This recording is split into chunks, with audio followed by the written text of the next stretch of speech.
नमस्कार दोस्तों, स्वागत है आपका टेक्नोलॉजी की दुनिया विद के और आज के इस वीडियो में एक इंटरेस्टिंग टेक्नोलॉजी टॉपिक पर बात करने वाले हैं। ई सिम क्या है, कैसे काम करती है और ये कैसे मिल सकती है।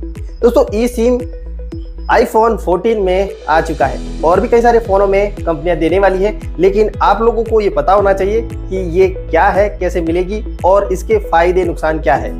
तो चलिए इस वीडियो को शुरू करते हैं। लास्ट तक ज़रूर देखिएगा ताकि आप इस ई सिम के बारे में पूरी जानकारी प्राप्त कर सकें। अभी तक आप जो सिम यूज़ करते थे वो एक फिजिकल सिम थी जिसको यूज़ करते थे, जो एक सिम होता था जिसे आप खरीदते थे और हैंडसेट या किसी भी डिवाइस में डालते थे। लेकिन अब बहुत सारी कंपनियां स्मार्टफोन और डिवाइसेस के अंदर और टैबलेट्स के अंदर मैन्युफैक्चरिंग के साथ ही ई सिम का सपोर्ट दे रही है। आखिर यह ई सिम क्या है? तो दोस्तों, एम्बेडेड सब्सक्राइबर आइडेंटिटी मॉड्यूल इसे ई सिम कहा गया है। अब तक आप जो भी डिवाइस यूज़ करते थे उसके अंदर सेल्युलर नेटवर्क आता था और वो पर्टिकुलर सेवा प्रदाता कंपनी थी वो आपको देती थी। लेकिन अब फ़ोन के साथ में फिजिकल की जगह पर वर्चुअल सिम आपको मिलने वाली है। तो आपको डिवाइस के अंदर ही फिजिकल सिम जो लगाना होता था, लेकिन अब इस डिवाइस के अंदर आपको फिजिकल सिम की जगह पर ये ज़रूरत है वो ख़त्म हो जाने वाली है और आप यहाँ पर वर्चुअल सिम लगा पाएंगे। यानी कि एक वर्चुअल सिम जिसे आप न तो छू सकते हैं न ही देख सकते हैं। तो आपको किसी भी तरह की नई सिम लाने की ज़रूरत नहीं है, लेकिन एक फिजिकल सिम की तरह इसे आप सब फीचर्स के साथ में यूज़ कर सकते हैं। अब बात करते हैं ई सिम के फ़ायदे क्या हैं। सबसे पहला फ़ायदा ये है कि मोबाइल में एक फिजिकल सिम डालने की ज़रूरत नहीं होगी। अंदर ही आपको ऑलरेडी इंस्टॉल्ड इनेबल्ड सिम दी जाएगी जो आप अपने हिसाब से किसी भी सर्विस प्रोवाइडर से सेवाएं ले सकते हैं। फिजिकल सिम जो होती है उसकी अब छुट्टी होने वाली है। वैसे तो फिजिकल सिम जो थी वो कभी कभी खराब हो जाती थी, लेकिन अब ये समस्या खत्म हो जाने वाली है।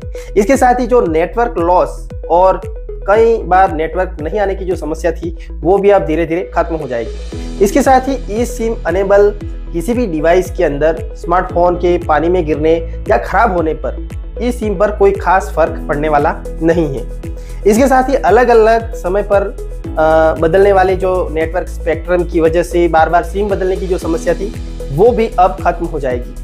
कंपनियों को फ़ोन में सिम के लिए एक अलग से स्पेस देना होता था, वो अब नहीं देना होगा, जिससे आप कई सारे ऐसी कंपनियों के स्मार्टफोन देखोगे जो ज़्यादा लाइट वेट और अल्ट्रा थिन स्मार्टफोन देखने को मिलेंगे। इस सिम के अंदर इंटरनल स्टोरेज की तरह ही रीराइट किया जा सकता है और इस तरह के जो मोबाइल यूज़र है वो अपनी मर्जी से किसी भी ऑपरेटर को चुन या बदल सकते हैं। मोबाइल घूमने पर सिम कार्ड निकाल कर लोग हैंडसेट को यूज़ करते थे, लेकिन इस मामले में अब जो ये है वो करना मुश्किल हो जाएगा। तो थोड़ी चोरियां और घूमे हुए फ़ोन मिलने की संभावना ज़्यादा हो जाएगी। अब बात करते हैं ई सिम के कैसे खरीदें। तो ई सिम खरीदने के लिए आपको जियो है, एयरटेल है या और भी बहुत सारे सर्विस प्रोवाइडर है उनके पास उनके स्टोर पर जाना होगा और एक स्पेशल इंस्ट्रक्शन प्रक्रिया से गुजर कर आप ई सिम को अलॉट करवा सकते हो। इसके साथ ही बात करते हैं, आपके पास ई सिम अलॉट करवाने के लिए एक हैंडसेट होना चाहिए जो ई सिम को सपोर्ट करता हो।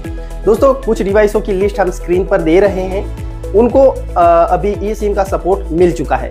तो दोस्तों, यहाँ पर जो आप स्क्रीन पर देख रहे हैं वो मॉडल्स में ई सिम की सुविधा अभी मिल रही है, जो अधिकतर फ़ोन 5G है, जिसमें सैमसंग, मोटोरोला और आईफोन के साथ में गूगल के भी स्मार्टफोन हैं, जिसमें आपको सिम का सपोर्ट तो मिलता ही है और आगे आने वाले समय में लगभग सभी डिवाइस में इस तरह की सुविधा तो मिलने ही वाली है। दोस्तों, इंडिया में अभी प्रीपेड पोस्टपेड दोनों तरह के नेटवर्क पर जियो, एयरटेल, वोडाफोन आइडिया की जो वोडाफोन आइडिया है उसकी भी सिमें बेची जा रही है।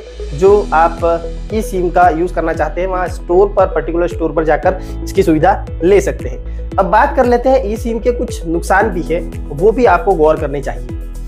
हर बार जो फ़ोन बदलने पर आप टेलीकॉम प्रोवाइडर के जो ऑथराइज सेंटर है वहाँ पर जाना पड़ेगा। अगर आप फ़ोन बदलना चाहते हैं तो थोड़ी दिक्कत का अनुभव आप महसूस कर सकते हैं। किसी इमरजेंसी में पहले क्या फ़ोन को बंद करके उसमें से सिम निकाल कर दूसरे फ़ोन में यूज़ करते थे, वो अब नहीं कर पाएंगे। ऐसा करना थोड़ा सा मुश्किल हो जाएगा।